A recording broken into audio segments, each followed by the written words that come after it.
So guys, in one of my videos I asked you a question about the business model of Atom and other coins such as Ether, Polkadot, Harmony, etc. And I got a lot of answers from you. So here's an example of how you figure out a project's business model. And this is going to be interesting. So here's our beloved Cosmos blockchain. It's fast, reliable, and many other good things. Now let's see what the numbers will show us. First, we look at venture capital funds. Here we can see Paradigm, one confirmation, that's great. Tendermint Ventures, also great, so in general it's all good. Not that we see all the big ones here, we don't have Sequoia here and some other major VCs, although Paradigm is their subsidiary, but major players like Sequoia and recent Horowitz, etc. are not directly involved. So let's see, they bought 5% of the supply of the coin at 2.5 cents at the early stage, and that's 300x at the current moment. Here it was 7% and 107x. Then we see they sold 68% of the total supply at 10 cents, which is impressive, and now that amounts to an 85x profit for those who entered at 10 cents. I remember sometime in 2017 or 2018, we bought it at about 50 cents. Those are the numbers coming up in my head, but that was a long time ago, so I don't remember the exact figures. So in general, in these three rounds, about 80% of the supply was bought out. And they spent 17.6 million, and also some coins were bought here for the total of 20 million. So what we see is that most of the emission was bought out here. All that was left was 10 to 12% of the supply, and the remaining amount for market making.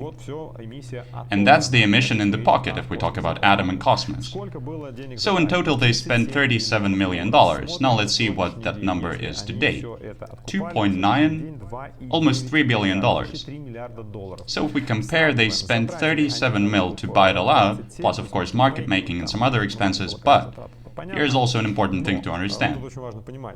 They bought those coins and then spent some of that money on things like development, marketing and whatnot, but they still have those coins.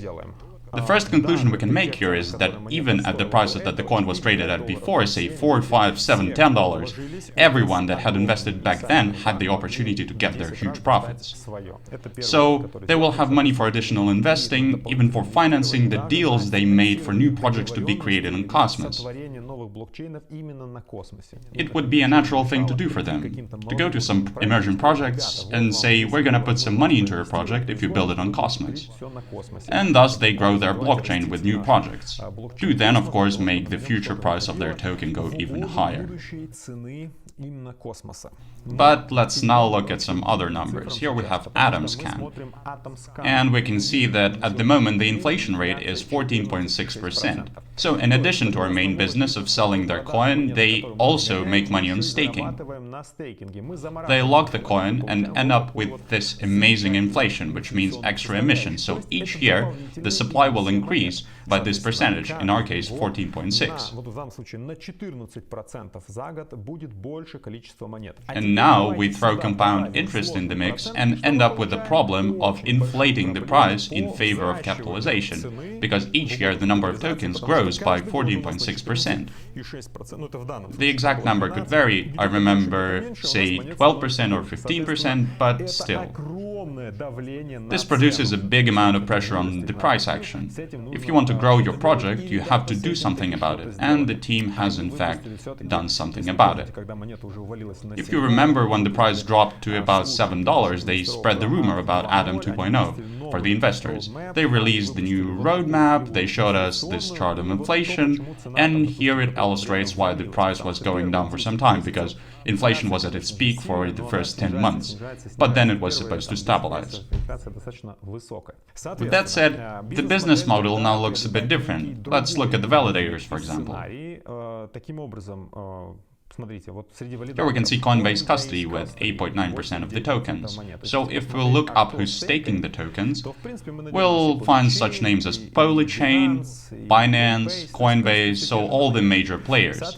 Now we see that those guys bought out almost the entire supply of the coin, pumped the price, and on average they now sit at, so they spent 37 million and currently the market cap is almost 3 billion, so yeah. Now did they get a good moment to unload all that?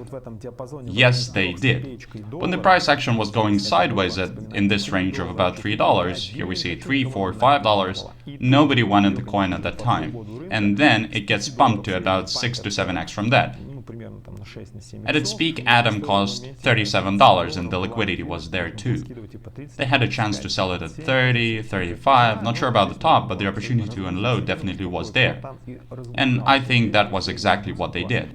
I suppose the average price at which they sold was close to $30. Now we'll look back on the prices those guys got their Atom at in the first place, 2, 5, 8 cents. We understand that almost the entire emission was bought out and now sits for the most part in one hand. Yes, they did sell some amount and now those tokens have to be somewhere. At the same time, of course, they bought back a large part of that later on. So now we see this sideways price action holding this support level from 6 to about $9, which is very strong, but if it goes down somehow, it's of course going to be a disaster. Then we'll see a drop to the next mirror level at about $4.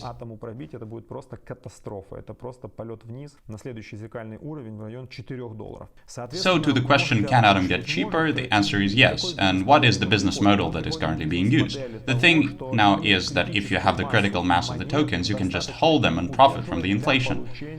That, as we've already seen, sits at around 14%. So where does the money come from? It comes from selling the coin, but also from receiving new coins from staking. If we stake our tokens, how much a year do we all get in total? Considering that the transaction volume is not too high, I've just checked.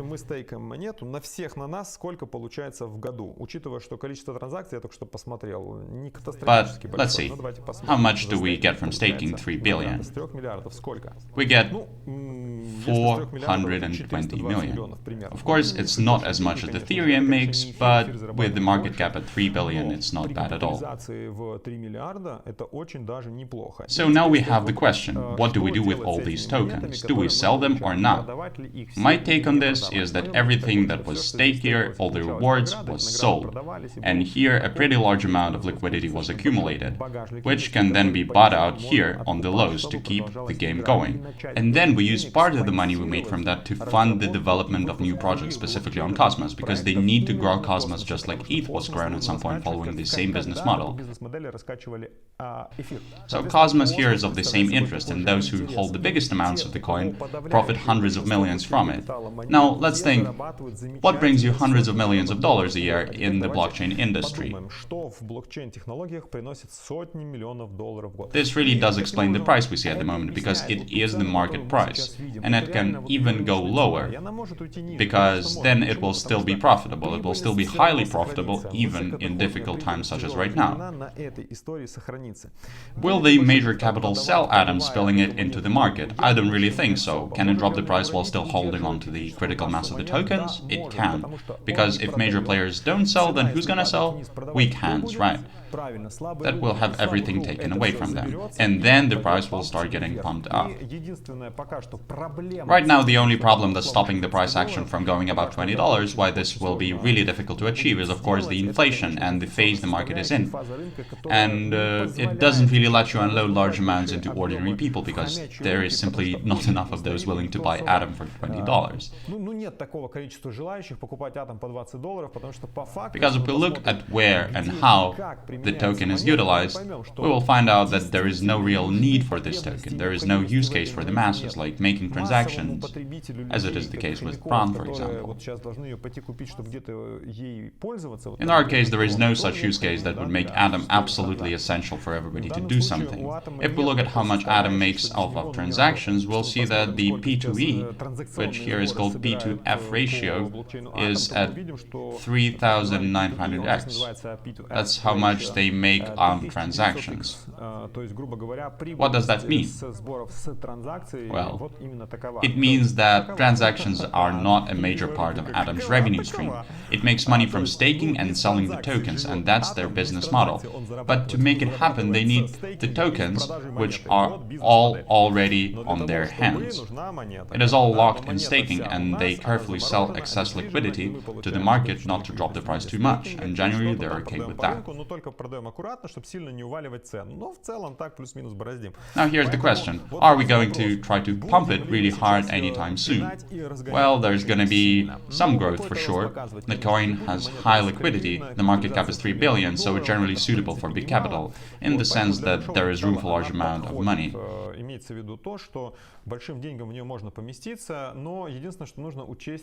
The only thing that we have to consider here is what the SEC said. Now the SEC might be just smoking everyone out of Atom for the big capital to profit. I remember they've already done that. They called Cosmos a security and the price immediately went down. Are they doing the same thing right now? We can't know for sure. We're not the ones who created the game and we're not its major players, so we can only hope that they decide to accumulate some more. Because the game is serious, the game brings them money, and that means that there are gonna be projects on Atom, and the ecosystem will live on.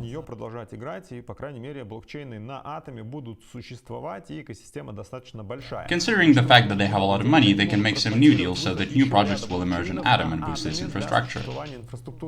They will also have interest in these new projects as investors holding their tokens. So here are their interests in a nutshell.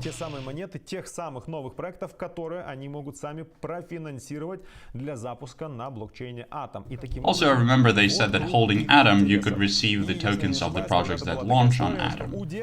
But as of my knowledge it doesn't work like that anymore.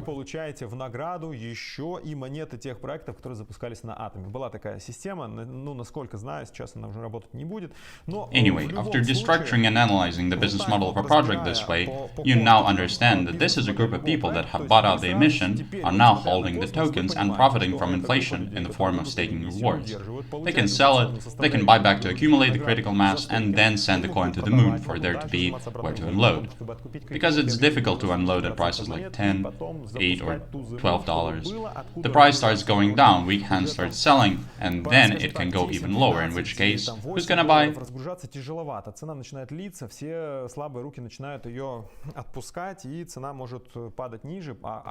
some point the major players realize that they need excess liquidity to drive the price much higher, and then, when there's room to fall, finally unload.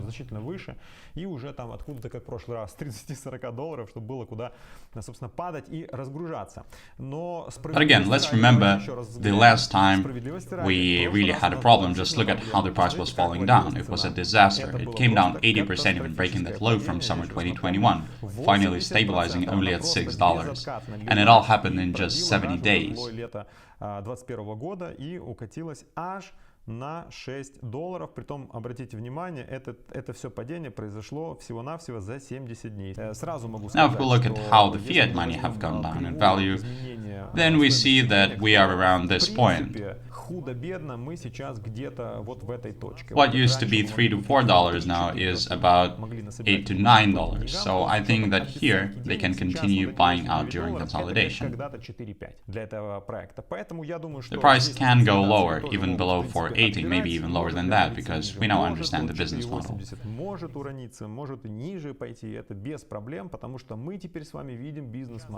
The guys are making money, and it's going all right for them. They could have withdrawn with 10x profit many times and after that could buy back the critical mass, because they would have done it at the average price of about $10. And even if the price was $8.50 or something like that, it doesn't really make any difference. These guys, you shouldn't worry about them at all. They're making money in any case. And we see their average accumulation price was around $10. But the craziest thing about Atom's business model model is that they end up with a profit in any possible scenario, no matter how things go, even at $8. The seed now has 342x, but that was a small number of tokens, about 300k. Then 100x is 7% of the emission, and everybody else has 85x. That's who bought those 68% of the entire supply of Atom. Here you are. Now decide if you want to invest in Atom or not. Anyway, this is a highly liquid coin. Maybe it makes sense to buy it out on a decrease, because when those guys have such a profitable game, I don't think they're gonna just dump it anytime soon, even if the SEC continues troubling them, because ultimately it's an obvious manipulation pattern, and I don't think that people in the SEC are stupid enough not to see through it. They understand everything perfectly well, so they might just hand out a couple of fines, get some money from them, but it's standard practice, and yes, short term the price can drop. Whether or not you should buy Atom, if the price drops significantly, then yes. If they start trying to scare everybody, also yes. It's the same thing that we saw with Polkadot. Here's the staking rate, 46%. Okay, now let's look at another thing. I don't want to take a lot of your time with this because I can tell you the same thing about different projects. The inflation rate is 7%, so the emission will grow 7% every year. Now, if we compare that to Atom that has 14.6% with a market cap of about 3 billion, then even if the price doesn't increase and just remains at the current level, we can simply calculate. And it's about 3.4, 3.5 billion. Again, this is with Atom trading at the same price that it is right now.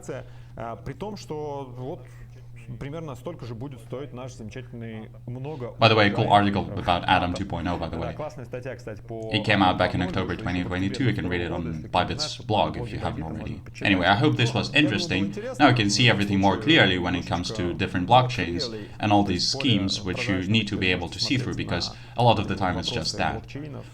With this said, I'm not trying to diminish the use cases and profitability of blockchains and projects like Cosmos, and some of them will live on because of the infrastructure they offer. Блокчейнов типа Атома, Космос. То есть да, они нужны, там инфраструктурно какие-то выживут, какие-то останутся, какие-то нет. So when we're talking about the business models of Polkadot, Ethereum, Atom, and others like Harmony, we wonder why they need to launch ETH 2.0, Atom 2.0, Polkadot 2.0, then, if you remember, Neo 3.0, constantly updating the model, because the previous model, such as a Ponzi or whatever, it has fulfilled its purpose, made them billions, and now they need to somehow turn everything around, change it up, serve it under a different sauce, and say that this is how it's going to work now. So they need to feed us new expectations, that now it's going to be even better, even quicker, even cooler, blah blah blah. And it's alright, because the technology is always evolving, and this way you start having new expectations. Before that you were expecting one thing, the money was made, it's come to the point where those expectations were supposed to be implemented, but in fact there is nothing, right? Do you understand? Do you remember expectations from Ethereum in 2017-2018? Now we don't have any of that. It all ended in 2021. Ended with what? Ethereum 2.0. Now ETH 2.0 is here, and so what? Nothing. Nothing. Gas fees are still high, $15 to $20. The system just can't function when transactions are this expensive. But then we have layer 2, layer 3, and all that is on Ethereum, so they've come up with a new model. Same thing with Atom, with Polkadot, etc. With every such big blockchain, there always has to be innovation and new expectations, new story, new underlying technology, new roadmaps, new promises in terms of development, and so on. But with many of these blockchains, there are problems that not many people know. In fact, only the developers and the people on the inside of these projects. For example, when we're talking about Polkadot, there's of course a huge number of developers, because this is a multi-billion project, and the money is there, the interest, the financing, and so on. And yes, it doesn't work perfectly, the architecture is not fully there, but who knows about it? only the developers and people connected to them. And these are interested parties, so even if it's all going extremely bad, they're not going to bring it to the public. And the situation with Atom is the same. If they made deals with projects for them to be developed specifically on Atom, although with Cosmos there is another story that adds to this picture, but still, nobody is going to know about that.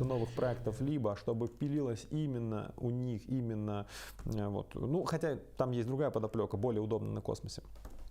Соответственно, об этом тоже никто знать не будет. Same thing with ETH. But we can say for sure that the more money there is in a project, the brighter its future. Because if something goes wrong, they will manage to find people, technologies, resources, marketing, influencers, and all that. New features will be finished and everything's going to be alright. So let's once again try to internalize the business model with Atom as an example. So, say you're an early investor, a large capital guy, you've invested $1 million. On average, you're up 100x with the current price. So you had $1 million, which is now worth 100 million, but you have no one to unload it to. So maybe you'd even exit to lock that 100 million, but you can't do it. So when there's no liquidity to unload such amount, you get about 14% with staking. Let's even say 10%, it doesn't really matter. So your million has turned into 100 million, and from that you get 10%, which is $10 million a year. You've invested $1 million, and now you're getting 10 million every year, with your 100 million still there. And this is the bottom when the price is $8 to $10. Возвращаемся в самое начало. Миллион заинвестировали, спустя несколько лет вы получаете 10 миллионов ежегодно, при том, что вот это вот 100x у вас остается на руках. И это на дне, практически на дне рынка при цене там 8, 9, 10 долларов примерно. This is a very lucrative model. Everybody in it's making money. And I also think that they all somehow communicate. Even if they don't communicate verbally, they of course all understand the model and they are all interested. And they are by no means going to do something that would break this whole process. Этой бизнес-модели. Они же не будут себе портить бизнес и делать что-то вразрез. So if there is a need to reinvest, what are they going to invest into? That's right, into something that would strengthen their main project, which is, in our case, Atom. Основной пул ликвидности, их основной проект в виде, например, атома. And the same thing is with ETH. The only difference being the magnitude. Because if we're talking about 3 billion, with ETH it's about 300 billion. Again, what are we going to invest into? And in whose favor are we going to play with our money? That's right, the infrastructure projects that strengthen our main investment. Of course, many of these investors are present in many different projects. So the most important thing is to understand the business model. Invested $1 million, pumped it up to 100, now making 10x the initial investment annually with staking for 4 to 5 years. Самое главное понимать бизнес-модель. Заинвестировали миллион, разогнали в 100x, со стейкинга на пассивном доходе зарабатываем в 10 раз ежегодно от первичной инвестиции. Но на дистанции 4-5 лет. So this is venture capital investment into crypto projects for you. And of course, if we have influencers, they must always push that same agenda because it's all based on people's trust. In the fact that there's bright future ahead, that everything will be on blockchain, as that this is good, even if it turns out that things are not so good when everything's on the blockchain, you've got to keep saying it. Because turning $1 million into 100 and then getting additional 10 million every year is good, don't you think? If you're an interested party, of course. If you're not, why be a helpful idiot, right? That's why you need to understand these things and make money from it. So, make money, guys.